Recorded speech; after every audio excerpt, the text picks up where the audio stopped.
For almost 2 months, this woman has been on an ISIS hit list. The FBI knew it, but the problem is she didn't, and neither did her local police department until Circa News called them. When did you first find out? When you contacted me several weeks later. This is Amelia, which isn't her real first name. We're using an alias to protect her and her husband, who's in the Army. She's not the only American in ISIS's crosshairs to be kept in the dark. Over the last 2 years, ISIS has issued hit lists naming more than 15,000 Americans to be killed in places like New York, Texas, California, and Florida. Circa News called just 24 on one of these lists and found 22 people who had no idea they were on it. None got a call from the FBI. Amelia was one of the few we talked with who got some sort of warning, but it was vague. I received a phone call on May 12th from the Army Security Agency. She said it was a short call and they read from a script indicating that there was a credible threat on her life, but didn't detail what the threat was.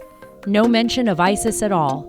It was a little scary, and then he reiterated after the fact, don't be concerned, we are going to notify your local police department to be aware that you are under this alert, or that the FBI has notified us of this about you.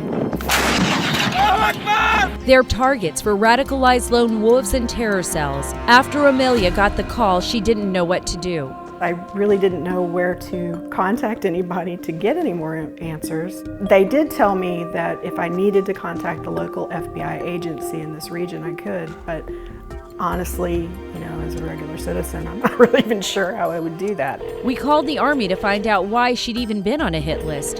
They couldn't talk about it. Then we went to the Corpus Christi police to see if they had been notified, like Amelia was told they were. They didn't know what we were talking about. We tried the FBI too. At first, we got the runaround. But a week after trying to get some answers, we did get this statement from the Corpus Christi police. We were not contacted by the Army or the FBI referencing the threat to our citizen. The main purpose of government is to protect the citizens of this country. Chad Jenkins used to be a counterterrorism agent for the FBI and had a job of tracking terror threats.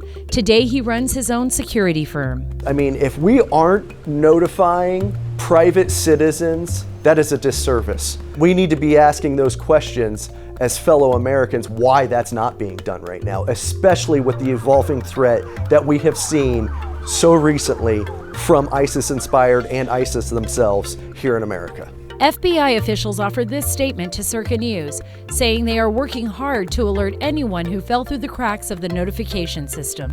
The FBI added that to date, no one on any ISIS kill list has been murdered by terrorists. But that's cold comfort for Amelia. We're not out there doing the tracking to find out that these things have been on the dark web. If we don't have that ability, we count on the government to do it for us. And they need to share that information with us so that we can protect ourselves. Sarah Carter, Circa News.